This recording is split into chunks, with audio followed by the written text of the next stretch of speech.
강림주일 두 번째 주일과 그리고 또 저희 교회 이제 단기 선교팀 파송 주일로 오늘 마가복음 3장 31절부터 35절의 말씀으로 예수님의 가족으로 살기 위해서라고 하는 주제로 하나님의 말씀을 증거하겠습니다. 국민일보에 연재된 교회사가 이상규 교수가 쓴 새롭게 읽는 한국 교회사에 연재된 그 내용을 소개해드립니다. 그 내용에 백정 전도의 개척자 그래갖고 사무엘 무오 선교사라고 하는 그 분에 대한 일대기입니다. 한국의 양화진에 가면은 이 무오 선교사 무덤이 있는데 이렇게 묘비에 적혀져 있답니다. 조선 사람을 사랑하였고 그들을 예수께 인도하기를 원하였다. 이제 그의 수고를 마치었으니 또한 그 행한 일을 따라야 할 것이다 라고 그렇게 적혀 있답니다. 우리 한국에 기독교가 전파된 후에 가장 큰 변화 중에 하나가 신분 계급이 타파되는 것이었습니다. 기독교의 복음과 우리 복음의 가치가 남존여비 사상뿐만 아니라 반상을 철폐하는 데 큰 영향을 미쳤습니다. 그것은 우리 기독교의 인간관 그리고 평등 사상 이것이 한국 사회를 변화시키는 데 큰 영향을 주었습니다. 그래서 오랫동안 한국 사회의 고통의 굴레로 남아있던 이 신분의 계층 간의 벽이 무너지고 우리 양반과 상민 사이에 가로막혀있던 그 차별이 제거되었습니다. 그 차별 가운데 특별히 많은 사람 차별 중에 백정이라고 하는 그 신분 그룹들이 있었는데 그들을 해방하는데 아주 앞장섰던 선교사님이 바로 사무엘 무오 선교사입니다. 이 백정의 역사는 우리 2조 500년 역사 속에서 가장 천대를 받았던 신분이라고 합니다. 이 백정은 우리는 그냥 양반 상민 이렇게만 알고 있는데 이 백정은 노비나 종보다 더 낮은 신분이었다고 그럽니다. 그래서 백정배라 이렇게 불렀다고 합니다. 그래서 이 백정들은 절대로 기아집에 살 수 없었고 비단옷도 입을 수도 없었고 가죽신도 신을 수 없었고 그리고 백정들은 다른 사람들 앞에서 술을 마시거나 담배도 피울 수 없었답니다. 그리고 항상 언제나 다른 사람들에게 존댓말을 사용해야 됐고 길을 가도 다른 사람을 앞질러 가서는 절대로 안 됐답니다. 그리고 이분들은 상투도 틀 수 없었고 망건을 이렇게 두를 수도 없었답니다. 그리고 장가 들을 때도 말 대신 소를 타야 됐답니다. 그리고 신부는 비녀를 꼽아서 머리를 올릴 수가 없다고 그랬습니다. 그리고 이들은 상민들과도 같이 살 수가 없어서 성 밖에서 일정한 지역이나 농촌의 외딴 곳에서 집단을 이루면서 살았다고 합니다. 이처럼 이 백정의 신분은 비천했고 그리고 그 신분은 의복이나 생활 환경 그리고 그들이 살아가는 사회적 삶 속에서도 아주 분명히 구별되고 노출이 되어 있었습니다. 이분들은 한국 조선 500년 역사 속에 항상 그 사회의 속죄양으로 살았다는 것입니다. 이런 현실 속에서 기독교는 모든 인간은 하나님 앞에서 평등하고 동등하게 지음을 받았다라고 하는 그 말씀을 가르쳤습니다. 이런 가르침에 따라서 우리 또 조선 기독교에 많은 영향을 받고 선한 일을 하신 분들도 많이 있습니다. 그 중에 황해도의 금천의 범내라고 하는 곳에 범내 감리교회에 이연철이라고 하는 분이 살았는데 이분은 좀 부유한 분으로서 노비를 그 당시에 5명을 두고 있었다. 그런데 이분이 이현철이라고 하는 교인이 노비 문서를 불살고 그 가족들까지 다 해방시키면서 이렇게 말했답니다. 가서 자유롭게 살면서 주를 진실히 믿으라라고 하면서 다 풀어줬다는 것입니다. 그래서 성경이 가르치는 이 인간 평등 사상을 실현시키고자 했던 그 또 다른 이제 사례들이 있는데, 진주군 복례정에 위치하고 있던 진주교회에서 일어난 사건입니다.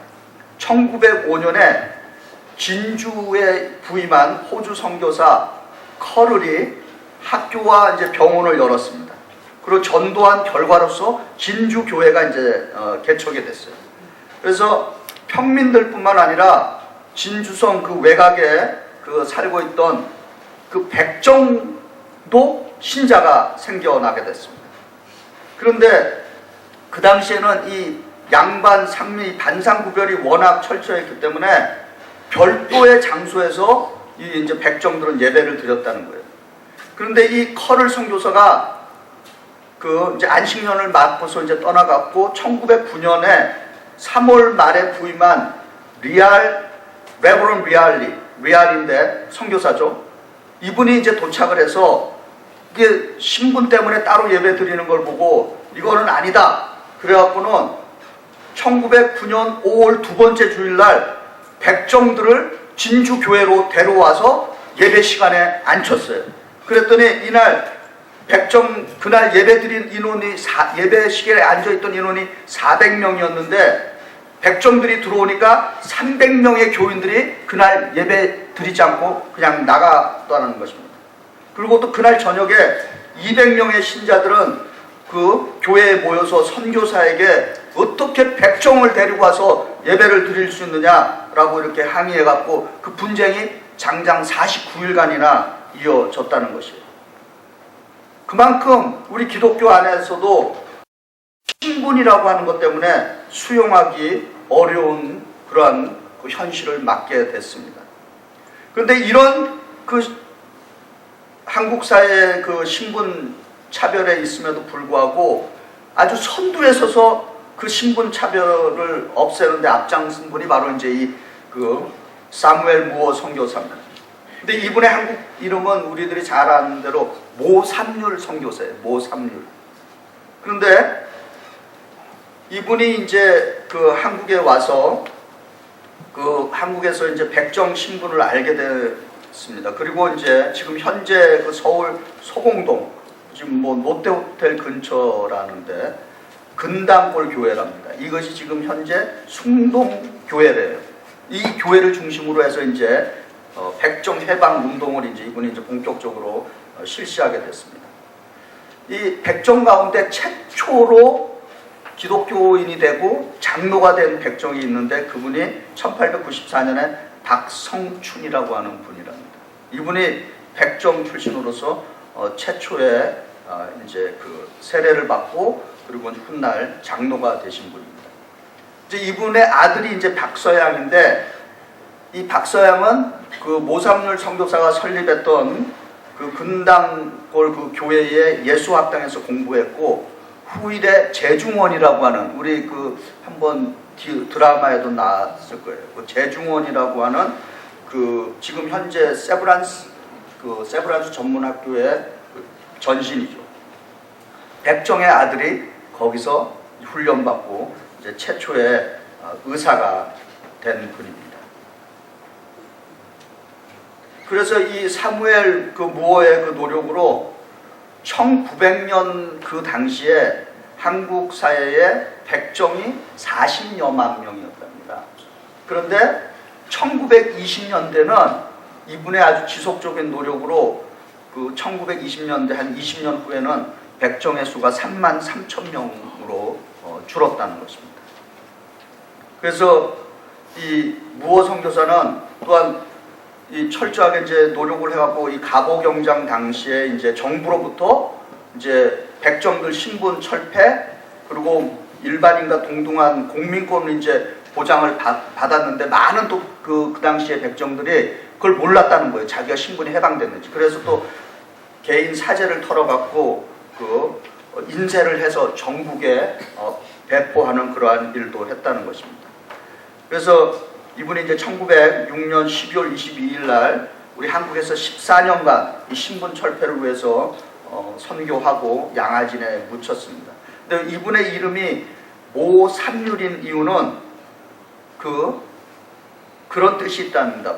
소가 운다는 의미의 못이랍니다. 그게. 그래서 그 모시성을 사용해서 자기는 모삼률이다라고 하는 그러한 이름으로 살았습니다. 이분의 이러한 그 역사에 대해서 역사가 마르타 헌틀리라고 하는 분이 한국 기독교회의 백정 해방 운동을 이렇게 저술했어요. 세상을 뒤집어 놓은 사건이다. Turning the world upside down이라고 그렇게 말씀했습니다. 오늘 저희들이 읽은 이 마가복음 3장 31절부터 35절의 말씀에 예수님은 세상을 뒤바꾸는 사회 변혁의 혁명적인 선언을 오늘 말씀을 통해서 해주고 있습니다. 유대인들은 혈통과 가문을 우리만큼 중시하던 백성입니다. 지금도 유대인들은 그렇죠. 그런데 예수께서 오늘 마가복음 3장 35절에서 누구든지 하나님의 뜻대로 행하는 자가 내 형제요 자매요 어머니다 라고 하면서 기존의 혈육 중심의 그 신분 중심 그런 가족관을 지금 뒤집어 엎는 혁명적이고 새로운 가족관에 대해서 선언해 주시고 있습니다. 그런데 예수님께서 지금 하나님의 뜻대로 행하는 자가 내 형제요 자매요 어머니라 이렇게 선언하고 계시는데 과연 이 말씀에 대해서 우리가 얼마나 확신하고 얼마나 신뢰하고 얼마나 확실하게 믿고 있느냐라고 하는 것입니다. 우리 다 알다시피 한국은 최근에 그 영어로 메르스라 그러죠. 근데 우리가 발음은 메르스인데 또 미국식 발음은 저 흉내도 못 내겠어요. 우리 아들이랑 해보니까 자꾸 아니다 그러는데 어쨌든 그러니까 이 한국에서는 이 메르스가 발음이 안 되니까 메리아스라 그럽니다. 메르스 발음이 잘 안 되니까 메리아스래요. 그게 더 쉽게 들리나 봐요.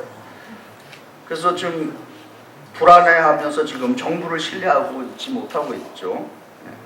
그러나 모든 게 잘 되리라 믿습니다. 우리가 그 하나님의 말씀을 들을 때 하나님의 말씀은 이렇게 들어야 됩니다. 뭐같이 들려와도 철떡같이 신뢰하고 믿어야 하는 게 하나님의 말씀인 것이에요. 어떻게 우리가 예수님의 가족이 될 수 있는가라고 하는 이제 첫 번째 질문을 합니다. 성경은 에베소서 2장 19절에 우리를 이렇게 규정하고 있어요. 그러므로 이제부터 너희는 외인도 아니고 나그네도 아니요 오직 성도들과 동일한 시민이요 하나님의 권속 God's household 하나님의 가족의 일원이다라고 그렇게 말씀하고 있습니다. 그리고 요한복음 1장 12절과 13절은 영접하는 자 곧 그 이름을 믿는 자들에게는 하나님의 자녀가 되는 권세를 주셨다. 그러나 이는 혈통으로나 육종으로나 사람의 뜻으로 나지 아니하고 오직 하나님께로부터 난 자들이니라라고 약속해 주고 있습니다. 오늘 마가복음 3장 그 31절부터 34절의 구조를 잠깐 설명해 드리면은 우리가 하나님의 가족이 되는 예수님의 가족이 되는 방법을 잘 서술해 주고 있습니다. 우선 마가복음 3장 31절과 32절에 그때 예수의 어머니와 동생들이 와서 밖에 서서 사람을 보내어 예수를 부르니 무리가 예수를 둘러 앉았다가 여짜오되 보소서 당신의 어머니와 동생들과 누이들이 밖에서 찾나이다 이렇게 말합니다. 그리고 마가복음 3장 34절에 둘러 앉은 자들을 보시며 예수가 이르시되 내 어머니와 내 동생들을 보라. 여기서 둘러 앉은 자들이란 예수님 안에 있는 사람들을 말하는 것입니다. 그래서 오늘 이 마가복음 본문은 그 예수 밖에 서 있는 사람들과 예수 안에 있는 사람들로 이렇게 분리가 되고 있습니다. 이 밖에라고 하는 말에는 물론 물리적으로 멀리 있다라고 하는 그런 뜻도 있지만은 동시에 영적으로는 예수 밖에 있다라고 하는 것은 예수가 누군지 모른다라고 하는 그러한 의미도 있는 것입니다. 그래서 마가복음 3장 21절에는 예수님의 그 가족들, 친지들이 뭐라고 예수에 대해서 말을 했냐면은 예수의 친족들이 듣고 그를 붙들러 나오니 이는 그가 미쳤다 하밀러라 이렇게 말씀하고 있는 것입니다. 한편 아내라고 하는 이 뜻에는 예수님의 말씀을 듣고 예수님을 알고 예수님과 친밀한 관계를 맺는 관계의 언어라고 하는 것을 우리가 알 수 있습니다. 지금 저와 여러분은 예수님 안에서 복음의 말씀을 듣고 예수님이 나의 구세주인 것을 알고 있는 줄 믿습니다. 그래서 우리는 예수님의 가족인 것입니다. 그래서 우리는 교회 안에서 우리 젊은 청년 남녀들이 뭐라고 부릅니까? 형제님, 자매님 이렇게 부르는 이유가 예수 안에서 우리가 하나님의 가족들이기 때문인 것입니다. 그러나 우리가 기억해야 될 것은 혈육으로 맺어진 가족, 길어야 1세기 동안 지속되는 것뿐입니다. 그러나 우리가 예수 안에서 맺어진 이 영적인 가족은 영혼까지 이어지는 줄 믿습니다. 농담 같은 이야기지만 너무도 제 첫 번째 목회에서 아주 썰렁한 경험이 하나 있습니다. 제가 첫 목회를 할 때 어느 연세가 많이 드신 할아버님이 한 분 계셨는데 그분이 예수를 믿게 됐어요. 그래서 세례를 받지 않으셔서 세례를 받으라고 이제 제가 권했습니다. 그랬더니 이 어르신 하시는 말씀이 자기는 세례를 받을 수 없다는 거예요. 그리고 받기 싫다는 거예요. 그래서 제가 그 이유를 여쭈어보았습니다. 그랬더니 이 어르신 하시는 말씀이 당신의 할머니와 영원히 하늘나라에서 같이 산다는 거 생각하니 끔찍하다는 거예요.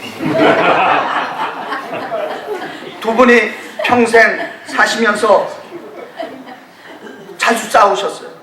교회 와서도 말다툼 하시는 거 봤습니다. 그래서 제가 마태복음 22장 30절에 부활 때는 장가도 가지 않고 시집도 가지 아니하고 하늘에 있는 천사들과 같은 존재가 됩니다 라고 설득시키고 그리고 이해시켜 드리고 그랬어요. 이 할아버지가 세례를 받았을까요? 안 받았을까요? 이해시켜 드렸다 했잖아요. 네. 그래서 세례 받았습니다.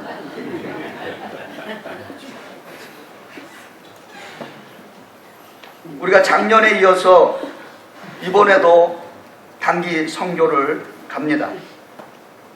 아리조나 이제 호피 네이티브 아메리칸 그 레저베이션으로 가는데 우리가 가서 만날 그 아이들 그리고 그곳의 주민들 그들은 바로 예수 그리스도 안에서 우리들의 형제이며 우리들의 자매인 줄 믿습니다. 우리 가치는 선교팀원들 그 호피 아이들과 그곳의 주민들을 가족처럼 그렇게 대해 주시기를 바랍니다. 마가복음 3장 35절에 예수님이 이렇게 말씀하십니다. 누구든지 하나님의 뜻대로 행하는 자가 내 형제요 자매요 어머니니라. 이 말씀은 예수님의 가족이 되는 길은 혈통을 따르는 것이 아니라 하나님의 뜻을 실행하며 사느냐 그렇지 않느냐가 기준이 된다는 말씀인 것입니다. 여러분이 예수님의 가족이라고 확신한다면 저와 여러분은 하나님의 뜻, 하나님의 목적, 하나님이 원하시는 일을 행하고 실천할 수 있어야 된다는 말씀입니다. 나의 뜻, 나의 목적이 아니라 하나님의 뜻, 하나님의 목적을 행할 수 있어야 된다는 것이에요. 오늘 보면 마가복음 3장 35절에 하나님의 뜻대로 행한다라고 하는 이 말에서 하나님의 뜻에 해당하는 그 뜻이라고 하는 단어는 히라보로 델레마라고 하는 뜻인데 이 델레마라고 하는 것을 콩코던스로 찾아보면은 그 똑같은 단어로 쓰인 것 중에 두 군데만 인용해 드립니다. 데살로니가 전서 5장 16절에서 18절입니다.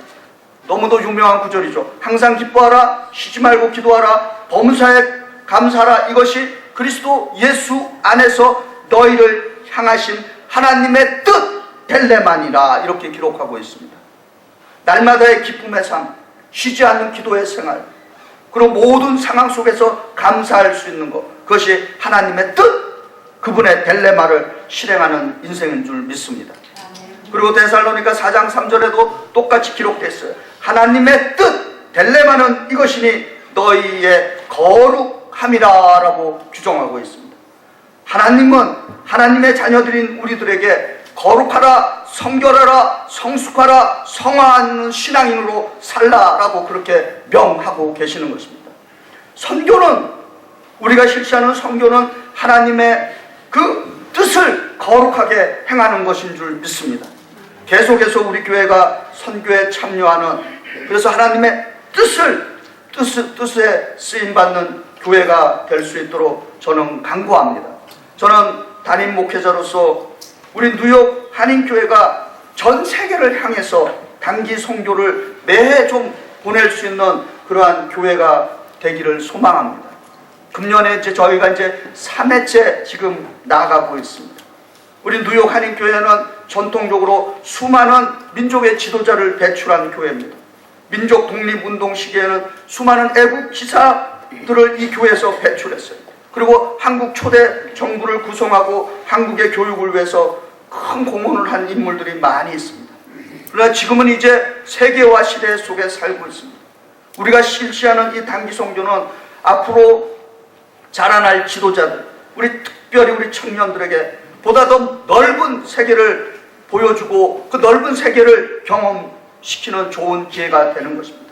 그리고 이 단기 선교를 통해서 우리 교회와 우리 각자가 하나님의 그 뜻, 그 선교에 쓰임받는 것에 감사하고 감격하고 그 기쁨을 함께 누리는 줄 믿습니다.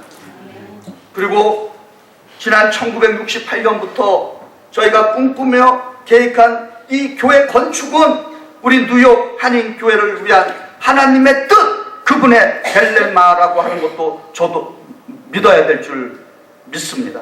왜냐하면 만약 교회 건축이 하나님의 그 뜻 벨레마가 아니라면 현재까지 저희들이 350만 불이라고 하는 그 건축 기금을 무엇 때문에 모았다라고 생각하고 계십니까? 저는 목회자로서 제 자신은 물론이며 제가 섬기는 교회의 성도들에게 하나님의 뜻, 그분의 그 델레마를 실행하기 위해서 꼭 붙들라라고 하는 그 3가지의 키워드가 있습니다. 이것은 제 목회 철학이면서 동시에 이것은 요한 웨슬레의 목회 철학에서 빌려온 것입니다. 그것을 제 나름대로 오늘 이 현실에 맞게 그 용어를 재해석하고 적용했어요. 그래서 저는 한국말로는 3가지 성을 중요시 생각합니다. 3가지의 성, 이 3가지의 성을 실행하라고 말씀드리고 싶습니다. 3가지의 성은 뭐냐? 성경, 성령, 성결인 것입니다. 할렐루야. 그리고 이것을 영어로 3H로 또 표현할 수 있습니다. Holy Scripture, Holy Spirit, Holy Life인 것입니다. 아멘. 이 3가지를 우리의 삶 속에 붙들고 실천하면 우리는 반드시 하나님의 뜻, 그분의 델레마를 이룰 줄 믿습니다. 말씀을 정리합니다. 저와 여러분은 예수 믿기 전에는 하나님의 가족이 아니라 사탄의 노예들이었습니다. 그런데 주의 은혜와 성령의 능력으로 우리는 예수 그리스도를 영접함으로 하나님의 자녀로 신분이 변화되었고, 예수 안에서 예수님의 말씀을 경청하고 예수님이 명하시는 하나님의 뜻인 그 델레마를 살기 위해서 애쓰는 예수의 가족인 줄 믿습니다. 예수 그리스도를 통해서 신분이 변화된 사람들은 하나님의 뜻을 듣고 그 뜻을 알고 깨닫고 실천할 줄 믿습니다. 이제 우리 뉴욕 한인교회에서, 그리고 오늘 이번 주에 떠나는 우리 단기 선교팀에서, 그리고 우리의 삶의 현장에서 예수님의 가족들로서 하나님의 뜻, 그분의 델레마를 실천하면서 사시기를 주의 이름으로 축원드립니다. 우리 지금 이 시간에는 우리 단기 선교팀 파송식을 잠깐 거행하겠습니다. 우리 주보에 보면은 우리 단기 선교팀 명단이 나와 있습니다. 우리 단기 선교팀들 나오시기 바랍니다. 우리 단기 선교팀들 유니폼도 맞췄어요. 네. 거기 가슴에 보면은 호피 2015년이라고 이렇게. 그리고 오늘 여기에 오지 못한 분들은 오늘 주일날 또 부득이 또 병원에서 직장에서 일하시는 분들이 있어서 오지 못했고, 또 우리 최명수라고 하는 형제는 이미 애리조나에서 지금 그 직장을 갖고 있는데 우리 선교팀에 이렇게 합류하고 있습니다. 이번에 우리 선교팀을 이끌어가는 우리 박형규 전도사님, 제일 키 크신 분이에요. 그리고 우리 이렇게 다 젊은 친구들만 있는데 또 이렇게 가장 연세가 많으신 우리 이재숙 권사님, 감사합니다. 예, 예. 그래서 이분들의 주된 사역은 이번에는 우리가 작년에는 썬데이 스쿨 사역이었는데 이번에는 제가 알기로는 쇠가 빠지게 일하는 노동사역, 그래서 아름다운 정원을 만들어주는 사역과 그리고 이제 또 음악 사역이 함께 하고 있습니다. 그래서 거기 호피 그 레저베이션에서 섬기는 임태일 선교사님의 그 캐치프레이즈가 있어요. 그분의 그 캐치프레이즈가 뭐냐면은 자기가 섬기는 그 교회 그 지역을 머물고 싶은 풍경이라고 하는 제목으로 이렇게 하고 있습니다. 근데 왜 이분들 보시고 웃는 거예요 지금? 네? 예뻐서. 아, 예뻐서. 자, 우리 주보에 있는 우리 단기 선교 서약 같이, 여러분 우리 선교팀은 나는 하고 우리 교인들은 우리는 이렇게 주보 가운데에 있습니다.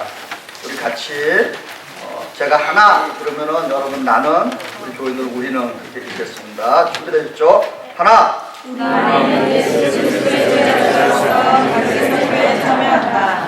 둘. 우리는 우리의 필요와 현재의 필요를 위해서 우리 삶을 전부시킨다. 셋. 우리는 매일 주님과 함께 모든 순서에 적극적으로 참여한다. 넷.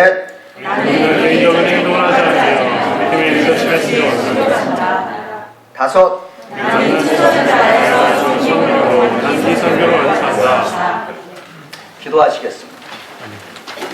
사랑과 은혜가 충만하신 하나님, 원수마귀 사단의 노예였던 우리들을 예수 그리스도를 통해서 하나님의 자녀로 삼아주시고 하나님의 가족의 일원이 되게 하여 주신 것을 감사합니다. 아버지 하나님, 이제 우리 뉴욕 한인교회가 세 번째 단기 선교팀을 애리조나 호피 레저베이션으로 파송합니다. 주님, 우리 11명의 대원들을 눈동자같이 지켜주시옵고, 또한 그곳에서의 시행되는 그 모든 사역마다 성령의 기름 부으심이 충만케 하여 주시옵소서. 모두를 안전하게 하여 주시고 영육간에 강건케 하여 주시고 이들의 삶이 변화되게 하여 주시옵고, 또한 그 지역의 삶이 변화되는 역사가 임하게 하여 주시옵소서. 또한 우리 선교팀을 보내는 성도님들도 기억하여 주시옵고, 선교팀을 보냄으로써 함께 이 선교에 참여하는 줄 믿습니다. 아버지 하나님, 우리 뉴욕 한인교회가 아버지 하나님께서 예수 그리스도를 통해서 주신 가장 위대한 계명과 가장 위대한 사명에 헌신되고 쓰임받는 교회 되게 하여 주시옵소서. 우리 주 예수 그리스도 이름 받들어 감사하며 기도드리옵나이다. 아멘. 자, 우리